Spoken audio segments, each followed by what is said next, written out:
वाहिगुरु जी का खालसा वाहिगुरु जी की फतेह। गुरु रूप गुरु प्यारी साध संगत जीओ, किसी वीर वालों एक सवाल पूछा गया सी भी जदों असी गुरु ग्रंथ साहिब महाराज जी की पावन अमृतमई बाणी का पाठ करते हाँ तो गुरु ग्रंथ साहिब जी की पावन बाणी के अंदर सानू नानक पद या नानक शब्द जिहड़ा है वो किहड़े-किहड़े स्वरूपों दे विच पढ़न नूं मिलदा है तो नानक पद या नानक शब्द के वक्खो वक्खरे स्वरूपों का मीनिंग की है, अर्थ की बनता है। तो साध संगत जीओ, अज आओ गुरबाणी सीखीए। अज दे इस प्रोग्राम दे विच मैं आप समूह सिख संगतां दे नाल इसे ही टॉपिक ते इसे ही विषय के संबंध विच बहुत ही अहम जानकारी साझी करन जा रहा। तो आप समूह सिख संगतां नूं बेनती करना चाहांगा, अज दे इस प्रोग्राम नूं शुरू तो लैके एंड तक आप भी देखो तो होरनां सिख संगतां नाल भी वध तो वध जरूर शेयर करो जी। तो साध संगत जी, आ तुसीं देख सकते हो भी मैं वाइट बोर्ड के उपर नानक पद या नानक शब्द जेड़ा नानक पद गुरु ग्रंथ साहिब जी की पावन अमृतमई बाणी दे विच सानू वक्खो वक्खरे स्वरूपों दे विच पढ़न नूं मिलदा है। उस नानक पद नूं वक्खो वक्खरे स्वरूपों दे विच इत्थे साध संगत जी मैं नोट किया होया है। सब तो पहला गुरु ग्रंथ साहिब महाराज सच्चे पातशाह की पावन अमृतमई बाणी दे विच जिहड़ा नानक पद है या नानक शब्द है वो इस स्वरूप विच सानू पढ़न नूं मिलदा है। तुसीं देख सकते हो, नन्ने नूं कन्ना, फिर नन्ना अखर, फिर कक्का अखर मुक्ता। कक्के अखर नूं कोई लग मात्र नहीं लगी हुई। जपजी साहिब की पावन अमृतमई बाणी दे विच बहुत वार ये नानक पद साध संगत जी इस स्वरूप दे विच सानू पढ़न नूं मिलदा है, जिथे नन्ने नूं कन्ना, नन्ना फिर कक्का अखर मुक्ता है। हुण ये जिहड़ा स्वरूप है नानक पद का, इहदा असल विच अर्थ की बनता है, मीनिंग की बनता है। साध संगत जी, मैं सब तो पहला ये भी आप जी नूं दसना चाहांगा, इस गल नूं भी याद रखो, गुरु ग्रंथ साहिब जी की पावन अमृतमई बाणी दे विच 6 सतगुरु साहिबानां दी जिहड़ी पावन बाणी है वो दर्ज की गई है।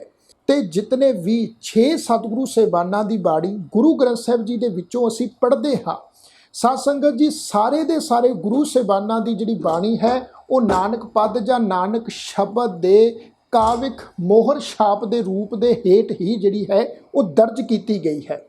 किते भी किसी भी गुरु साहिब की पावन अमृतमई बाणी दे विच तुहानू जिहड़ा है किसी गुरु साहिब का नाम जिहड़ा है वो विशेष तौर पर पढ़न नूं नहीं मिलेगा। एक गुरु नानक महाराज सच्चे पातशाह जी नूं छड्ड के बाकी पंजे दे पंजे जिहड़े सतगुरु साहिबान ने, चाहे गुरु अंगद साहिब जी आ, चाहे गुरु अमरदास महाराज जी आ, चाहे गुरु रामदास महाराज जी आ, चाहे गुरु अर्जन साहिब जी आ, चाहे गुरु तेग बहादुर महाराज जी आ, सारे दे सारे सतगुरु साहिबानां ने नानक पद दे हेठ ही काविक मोहर छाप के रूप दे विच बाणी जिहड़ी है वो दर्ज की है। तो साध संगत जी, नानक पद जिथे कक्का अखर मुक्ता हुंदा है, इसका अर्थ हुंदा है हे नानक, क्योंकि ये नानक पद जिहड़ा है, नानक शब्द जिहड़ा है गुरबाणी व्याकरण अनुसार संबोधनवाची शब्द है जी। संबोधन रूप दे विच इत्थे नानक पद नानक शब्द जिहड़ा है वो वरतिया गया है। इस तो अगे साध संगत जी एक स्वरूप महाराज की पावन बाणी चो असीं पढ़दे हां, नन्ने नूं कन्ना, फिर नन्ना अखर, फिर कक्के अखर दे पैर विच औंकड़ दी मात्रा। पहला नानक पद का स्वरूप सी कक्का अखर मुक्ता, दूसरा नानक पद जिहड़ा है वो कक्के अखर दे पैर विच औंकड़ की जिहड़ी मात्रा है वो सानू पढ़न नूं मिलदी है। तो साध संगत जी इस गल नूं याद रखो भी जदों असीं नानक पद कक्के अखर दे पैर विच औंकड़ की मात्रा सहित पढ़ते हाँ तो इसका जिहड़ा मीनिंग है, जिहड़ा अर्थ है, गुरबाणी व्याकरण के अनुसार इंज बनेगा।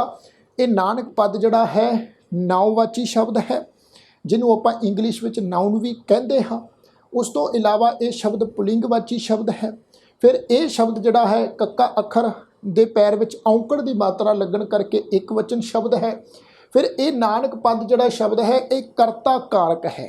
तो इसका अर्थ जिहड़ा मीनिंग जिहड़ा है वो बनता है गुरु नानक साहिब जी। साध संगत जी, चाहे गुरु अंगद साहिब की बाणी तुसीं पढ़ोगे, चाहे गुरु अमरदास महाराज जी की, चाहे गुरु रामदास महाराज जी, चाहे गुरु अर्जन साहिब जी, चाहे गुरु तेग बहादुर साहिब जी, किसी भी सतगुरु साहिबान की बाणी पढ़ो, जिथे भी कक्का अखर नानक पद का कक्का अखर औंकड़ सहित होएगा, उत्थे गुरु साहिब जो हैं वो अपनी गल कर रहे हैं, अपनी गल करके समझा जिहड़े हैं वो सानू रहे हैं। तो साध संगत जी इस तो बाद नानक पद ਗੁਰੂ ਗ੍ਰੰਥ ਸਾਹਿਬ ਦੀ ਪਾਵਨ ਬਾਣੀ ਦੇ ਵਿੱਚੋਂ ਇੱਕ ਸਰੂਪ ਅਸੀਂ ਨਾਨਕ ਪਦ ਦਾ ਇੰਜ ਵੀ ਪੜ੍ਹਦੇ ਹਾਂ ਜੀ, ਨੰਨੇ ਨੂੰ ਕੰਨਾ, ਫਿਰ ਨੰਨਾ, ਫਿਰ ਕੱਕੇ ਨੂੰ ਸਿਹਾਰੀ ਦੀ ਮਾਤਰਾ। ਪਹਿਲਾ ਸ਼ਬਦ ਕੱਕਾ ਅੱਖਰ ਮੁਕਤਾ ਹੈ ਜੀ। ਦੂਸਰੇ ਨਾਨਕ ਪਦ ਵਿੱਚ ਕੱਕੇ ਅੱਖਰ ਦੇ ਪੈਰ 'ਚ ਔਂਕੜ ਦੀ ਮਾਤਰਾ ਹੈ। ਤੀਸਰਾ ਨਾਨਕ ਪਦ ਜਿਹੜਾ ਹੈ ਕੱਕੇ ਅੱਖਰ ਨੂੰ ਸਿਹਾਰੀ ਦੀ ਮਾਤਰਾ ਦੇ ਨਾਲ ਸਾਨੂੰ ਪੜ੍ਹਨ ਨੂੰ ਮਿਲਦਾ ਹੈ। ਇਹ ਨਾਨਕ ਪਦ ਵੀ ਜਿਹੜਾ ਹੈ ਇਹ ਵੀ ਨਾਉਵਾਚੀ ਸ਼ਬਦ ਹੈ। ਫਿਰ ਕਰਤਾ ਕਾਰਕ ਦੇ ਰੂਪ ਵਿੱਚ ਇਹ ਸ਼ਬਦ ਸਾਨੂੰ ਪੜ੍ਹਨ ਨੂੰ ਮਿਲਦਾ ਹੈ ਤੇ ਇਸ ਦਾ ਜਿਹੜਾ ਅਰਥ ਹੈ, ਮੀਨਿੰਗ ਹੈ, ਉਹ ਬਣੇਗਾ ਨਾਨਕ ਨੇ, ਜਾਨੀ ਕਿ ਗੁਰੂ ਨੇ, ਗੁਰੂ ਨਾਨਕ ਸਾਹਿਬ ਨੇ, ਗੁਰੂ ਅੰਗਦ ਸਾਹਿਬ ਜੀ ਨੇ, ਗੁਰੂ ਅਮਰਦਾਸ ਜੀ ਨੇ, ਗੁਰੂ ਰਾਮਦਾਸ ਮਹਾਰਾਜ ਜੀ ਨੇ, ਗੁਰੂ ਅਰਜਨ ਸਾਹਿਬ ਜੀ ਨੇ, ਗੁਰੂ ਤੇਗ ਬਹਾਦਰ ਮਹਾਰਾਜ ਜੀ ਨੇ। ਤੋ ਨਾਨਕ ਕੱਕੇ ਸਹਿਤ ਜਦੋਂ ਸਾਧ ਸੰਗਤ ਜੀ ਅਸੀਂ ਸ਼ਬਦ ਪੜਾਂਗੇ ਉਹਦਾ ਅਰਥ ਬਣੇਗਾ ਨਾਨਕ ਨੇ, ਗੁਰੂ ਨੇ। ਇਸ ਤੋਂ ਇਲਾਵਾ ਨਾਨਕਾ ਕੱਕੇ ਅੱਖਰ ਨੂੰ ਕੰਨੇ ਦੀ ਮਾਤਰਾ ਲੱਗੀ ਹੋਈ ਹੈ। ਇਹ ਚੌਥਾ ਜਿਹੜਾ ਸਰੂਪ ਹੈ ਗੁਰੂ ਸਾਹਿਬ ਦੀ ਪਾਵਨ ਬਾਣੀ ਚੋਂ ਨਾਨਕ ਪਦ ਦਾ ਜਿਹੜਾ ਹੈ ਉਹ ਅਸੀਂ ਪੜ੍ਹਦੇ ਹਾਂ। ਇੱਥੇ ਸਾਧ ਸੰਗਤ ਜੀ ਇਹਦਾ ਅਰਥ ਬਣੇਗਾ ਨਾਉਵਾਚੀ ਸ਼ਬਦ ਹੈ ਇਹ ਵਿਆਕਰਣ ਅਨੁਸਾਰ। ਫਿਰ ਨਾਨਕਾ ਇਹ ਸੰਬੋਧਨਵਾਚੀ ਵੀ ਹੈ ਤੇ ਫਿਰ ਕਾਰਕ ਰੂਪ ਦੇ ਵਿੱਚ ਜਿਹੜਾ ਹੈ ਇਹ ਨਾਨਕਾ ਸ਼ਬਦ ਜਿਹੜਾ ਹੈ ਉਹ ਵਰਤਿਆ ਗਿਆ ਹੈ। ਇਸ ਦਾ ਅਰਥ ਬਣੇਗਾ ਹੇ ਨਾਨਕ।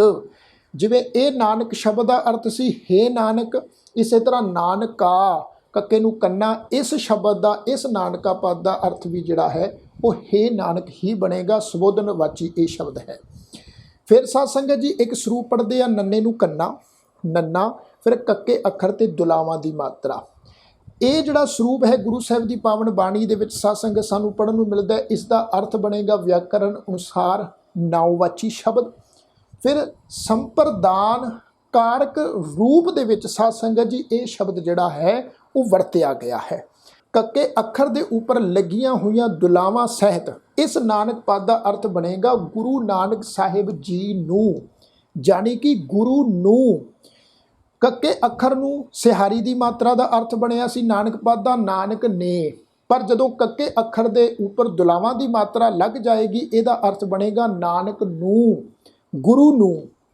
ਸਾਧ ਸੰਗਤ ਜੀ ਇਸ ਤੋਂ ਅੱਗੇ ਅਸੀਂ ਇੱਕ ਸਰੂਪ ਨਾਨਕ ਪਦ ਦਾ ਇੰਜ ਪੜ੍ਹਦੇ ਹਾਂ ਨੰਨੇ ਨੂੰ ਕੰਨਾ, ਫਿਰ ਨੰਨਾ, ਫਿਰ ਕੱਕੇ ਅੱਖਰ ਦੇ ਉੱਪਰ ਹੋੜੇ ਦੀ ਮਾਤਰਾ ਨਾਨਕੋ। ਇਸ ਢੰਗ ਨਾਲ ਵੀ ਸਾਨੂੰ ਇਹ ਸ਼ਬਦ ਪੜ੍ਹਨ ਨੂੰ ਮਿਲਦਾ ਹੈ। ਪਰ ਇੱਥੇ ਮੈਂ ਬੇਨਤੀ ਕਰਨਾ ਚਾਹਾਂਗਾ ਇਹ ਜਿਹੜਾ ਨਾਨਕੋ ਕੱਕੇ ਅੱਖਰ ਦੇ ਉੱਪਰ ਹੋੜੇ ਦੀ ਜਿਹੜੀ ਮਾਤਰਾ ਲੱਗੀ ਹੋਈ ਹੈ ਸਾਧ ਸੰਗਤ ਜੀ ਇਹ ਕਾਵਕ ਤੌਰ ਉੱਤੇ ਗੁਰੂ ਸਾਹਿਬ ਨੇ ਦਰਜ ਕੀਤੀ ਹੋਈ ਹੈ। ਇੰਜ ਕਹਿ ਸਕਦੇ ਆ ਵੀ ਕਾਵ ਤੋਲ ਦਾ ਵਜ਼ਨ ਪੂਰਾ ਕਰਨ ਵਾਸਤੇ। ਅਸਲ ਦੇ ਵਿੱਚ ਇਹ ਜਿਹੜਾ ਨਾਨਕ ਪਦ ਹੈ ਇਹ ਕੱਕੇ ਅੱਖਰ ਦੇ ਪੈਰ 'ਚ ਔਂਕੜ ਸਹਿਤ ਜਿਹੜਾ ਸੀ ਉਹ ਆਉਣਾ ਸੀ, ਪਰ ਗੁਰੂ ਸਾਹਿਬ ਨੇ ਪੰਕਤੀ ਦਾ ਕਾਵ ਤੋਲ ਦਾ ਵਜ਼ਨ ਪੂਰਾ ਕਰਨ ਵਾਸਤੇ ਕੱਕੇ ਅੱਖਰ ਦੇ ਉੱਪਰ ਹੋੜੇ ਦੀ ਜਿਹੜੀ ਦੀਰਘ ਮਾਤਰਾ ਹੈ, ਵੱਡੀ ਮਾਤਰਾ ਹੈ, ਉਹ ਇੱਥੇ ਸਾਧ ਸੰਗਤ ਜੀ ਵਰਤੀ ਹੈ। ਇਸ ਦਾ ਜਿਹੜਾ ਅਰਥ ਹੈ ਉਹ ਇੰਜ ਬਣੇਗਾ ਨਾਨਕ ਤੋਂ ਨਾਨਕੋ, ਕਹਿਣ ਤੋਂ ਭਾਵ ਗੁਰੂ ਨਾਨਕ ਸਾਹਿਬ ਜੀ ਜਾਂ ਗੁਰੂ ਜੀ। ਗੁਰੂ ਸਾਹਿਬ ਇੱਥੇ ਆਪਣੀ ਗੱਲ ਕਰ ਰਹੇ ਹਨ ਇਸ ਨਾਨਕ ਪਦ ਦੇ ਹੇਠ। ਇਸ ਤੋਂ ਅੱਗੇ ਸਾਧ ਸੰਗਤ ਜੀ ਇੱਕ ਸ਼ਬਦ ਅਸੀਂ ਪੜ੍ਹਦੇ ਹਾਂ ਨੰਨੇ ਨੂੰ ਕੰਨਾ, ਫਿਰ ਨੰਨਾ, ਫਿਰ ਕੱਕਾ, ਫਿਰ ਹਾਹਾ ਅੱਖਰ ਮੁਕਤਾ। ਇਸ ਸਰੂਪ ਵਿੱਚ ਵੀ ਨਾਨਕ ਪਦ ਜਿਹੜਾ ਹੈ ਉਹ ਸਾਨੂੰ ਪੜ੍ਹਨ ਨੂੰ ਮਿਲਦਾ ਹੈ ਜਿੱਥੇ ਕੱਕੇ ਅੱਖਰ ਤੋਂ ਅੱਗੇ ਹਾਹਾ ਅੱਖਰ ਮੁਕਤਾ ਲੱਗਾ ਹੋਇਆ। ਇਸ ਦਾ ਜਿਹੜਾ ਪਾਠ ਹੈ, ਉਚਾਰਨ ਜਿਹੜਾ ਹੈ ਉਹ ਅਸੀਂ ਕਰਾਂਗੇ ਨਾਨਕੈ। ਤੇ ਇਸ ਦਾ ਜਿਹੜਾ ਸਾਧ ਸੰਗਤ ਜੀ ਅਰਥ ਬਣੇਗਾ, ਮੀਨਿੰਗ ਬਣੇਗਾ, ਉਹ ਬਣੇਗਾ ਨਾਉਵਾਚੀ ਸੰਬੋਧਨ ਰੂਪ ਕਾਰਕ ਰੂਪ ਦੇ ਵਿੱਚ। ਤਾਂ ਇਹਦਾ ਅਰਥ ਬਣੇਗਾ ਹੇ ਨਾਨਕ, ਨਾਨਕੈ ਹੇ ਨਾਨਕ। ਇਹ ਕਿਉਂਕਿ ਸੰਬੋਧਨ ਰੂਪ ਵਿੱਚ ਸਾਧ ਸੰਗਤ ਜੀ ਕਾਰਕ ਦੇ ਤੌਰ ਦੇ ਉੱਤੇ ਇਹ ਸ਼ਬਦ ਇਹ ਨਾਨਕ ਪਦ ਵਰਤਿਆ ਗਿਆ ਹੈ, ਜਿਵੇਂ ਨਾਨਕ ਸ਼ਬਦ ਸੀ ਜਾਂ ਨਾਨਕਾ ਸ਼ਬਦ ਸੀ। ਇਸੇ ਤਰ੍ਹਾਂ ਸਾਧ ਸੰਗਤ ਜੀ ਕਈ ਜਗ੍ਹਾ ਦੇ ਉੱਤੇ ਅਸੀਂ ਦੇਖਦੇ ਹਾਂ ਨਾਨਕ ਪਦ ਜਿਹੜਾ ਨੰਨੇ ਨੂੰ ਕੰਨਾ, ਨੰਨਾ, ਫਿਰ ਕੱਕਾ ਅੱਖਰ ਮੁਕਤਾ ਵਰਤਿਆ ਗਿਆ ਹੈ। ਇੱਕ ਤਾਂ ਨਾਨਕ ਪਦ ਇੰਜ ਸੀ ਕੱਕਾ ਅੱਖਰ ਮੁਕਤਾ। ਇੱਥੇ ਸਾਧ ਸੰਗਤ ਜੀ ਇਹਦਾ ਅਰਥ ਹੈ ਹੇ ਨਾਨਕ, ਪਰ ਕਈ ਜਗ੍ਹਾ ਤੇ ਨਾਨਕ ਪਦ ਜਿਹੜਾ ਹੈ ਕੱਕਾ ਅੱਖਰ ਹੈ ਤਾਂ ਮੁਕਤਾ, ਪਰ ਅਸਲ ਦੇ ਵਿੱਚ ਉਹ ਕੱਕਾ ਅੱਖਰ ਮੁਕਤਾ ਤਦੋਂ ਬਣਿਆ ਹੈ ਕਿਉਂਕਿ ਉਸ ਨਾਨਕ ਪਦ ਦੇ ਨਾਲ ਜਿਹੜਾ ਹੈ ਗੁਰੂ ਸਾਹਿਬ ਨੇ ਵਿਆਕਰਣ ਤੌਰ ਦੇ ਉੱਤੇ ਜਿਹੜਾ ਹੈ ਸੰਬੰਧਕੀ ਪਦ ਦਰਜ ਕੀਤਾ ਹੋਇਆ ਹੈ। ਤੇ ਇਸ ਗੱਲ ਨੂੰ ਯਾਦ ਰੱਖੋ, ਗੁਰਬਾਣੀ ਵਿਆਕਰਣ ਨਿਯਮ ਦੇ ਅਨੁਸਾਰ ਜਦੋਂ ਕਿਸੇ ਨਾਉਵਾਚੀ ਸ਼ਬਦ ਦੇ ਨਾਲ ਸੰਬੰਧਕੀ ਪਦ ਲੱਗ ਜਾਵੇ ਤੇ ਨਾਉਵਾਚੀ ਜਿਹੜਾ ਉਹ ਸ਼ਬਦ ਹੁੰਦਾ ਹੈ, ਉਸ ਸ਼ਬਦ ਦੇ ਅਖੀਰਲੇ ਅੱਖਰ ਦੇ ਪੈਰ ਵਿੱਚ ਲੱਗੀ ਹੋਈ ਔਂਕੜ ਜਿਹੜੀ ਹੈ ਉਹ ਉੱਥੋਂ ਹਟ ਜਾਂਦੀ ਹੈ, ਉਹ ਉੱਥੇ ਨਹੀਂ ਲਗਾਈ ਜਾਂਦੀ।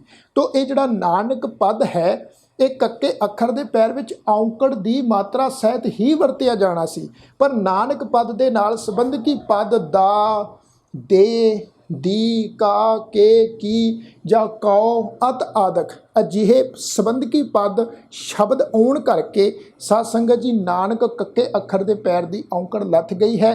ਤਾਂ ਇੱਥੇ ਨਾਨਕ ਪਦ ਦਾ ਜਿਹੜਾ ਅਰਥ ਹੈ ਉਹ ਇਹੀ ਆਏਗਾ, ਗੁਰੂ ਨਾਨਕ ਜੀ ਜਾਂ ਗੁਰੂ ਜੀ, ਕਿਉਂਕਿ ਗੁਰੂ ਨਾਨਕ ਸਾਹਿਬ ਜੀ ਜਾਂ ਗੁਰੂ ਸਾਹਿਬ ਜਿਹੜੀ ਹਨ ਉਹ ਆਪਣੀ ਗੱਲ ਕਰ ਰਹੇ ਹਨ। ਸਾਧ ਸੰਗਤ ਜੀ ਇੱਥੇ ਜਾਂਦਿਆਂ ਮੈਂ ਆਪ ਜੀ ਦੇ ਨਾਲ ਗੁਰੂ ਸਾਹਿਬ ਦੀ ਪਾਵਨ ਅੰਮ੍ਰਿਤਮਈ ਬਾਣੀ ਦੇ ਵਿੱਚੋਂ ਕੁਝ ਗੁਰਬਾਣੀ ਦੀਆਂ ਪੰਕਤੀਆਂ ਆਪ ਜੀ ਦੇ ਨਾਲ ਸਾਂਝੀਆਂ ਕਰਨੀਆਂ ਚਾਹਾਂਗਾ, ਜਿੱਥੇ ਨਾਨਕ ਪਦ ਜਿਹੜਾ ਹੈ किसी जगह ते कक्का अखर मुक्ता, किसी जगह ते कक्के पैर औंकड़, किसी जगह ते कक्के नूं सिहारी, किसी जगह ते कक्के दे नाल कन्ने दी मात्रा ते किसी जगह कक्के अखर दे उपर दुलावां दी मात्रा सहित जिहड़ा है वो वरतिया गया। जिवें असीं पढ़दे हां नानक होसी भी सच, उत्थे नानक पद जिहड़ा कक्का अखर मुक्ता है जी। असीं पढ़दे हां हुक्म हासिल करी बैठा नानका सब वाओ, गुरु साहिब की पावन बाणी के अंक नंबर 14 के उपर एक गुरबाणी की पंक्ति दर्ज है, उत्ते साध संगत शब्द दर्ज है नानका सब वाओ। असी एक जगह शब्द पढ़ते हैं साध संग स्नेहंग सत्यंग सुखयंग बसंत नानकै, उत्थे साध संगत जी नानक है जिहड़ा सहस्कृति की पावन बाणी में गुरबाणी की पंक्ति आउंदी है 1354 अंक ते, उत्थे नानक है शब्द नन्ने नूं कन्ना नन्ना कक्का हाहा अखर मुक्ता जड़ा है दर्ज किया हुआ है। फिर असीं महाराज की बाणी च पढ़ते हैं जी नानक कहो प्रभ मया कर सच देवो अपना नाओ, उत्थे साध संगत जी ये नानक पद है जी। नानक पद के नाल संबंधकी पद लगा हुआ है नानक कहो प्रभ मया कर, नानक कहो संबंधकी पद कहो लगा हुआ जी। इस तो अगाह असीं महाराज की बाणी चों पंक्ति पढ़ते हैं जी जन नानक ब्रह्म पछाणिया हर कीरत कर्म कमाओ, उत्थे साध संगत जी नानक पद जिहड़ा है जन नानक, नानक पद कक्के नूं सिहारी सहित जिहड़ा है वो वरत्या होया गुरु साहिब ने। गुरु साहिब की बाणी के अंक नंबर 82 ते यह पंक्ति दर्ज है। एक जगह असीं पढ़ते हैं अवगुण यारे कहो गुण नानकै सच मिलै वडाई, गुण नानकै कक्के दे उपर दुलावां की मात्रा गुरु साहिब ने लगाई हुई है 421 नंबर अंक ते यह गुरबाणी की पंक्ति दर्ज है। फिर असी जपजी साहिब की पावन बाणी विचों पढ़ते हैं जी नानक नीच कहे विचार, नानक नीच कक्के अखर दे पैर विच उत्थे औंकड़ की मात्रा लगाई गई है।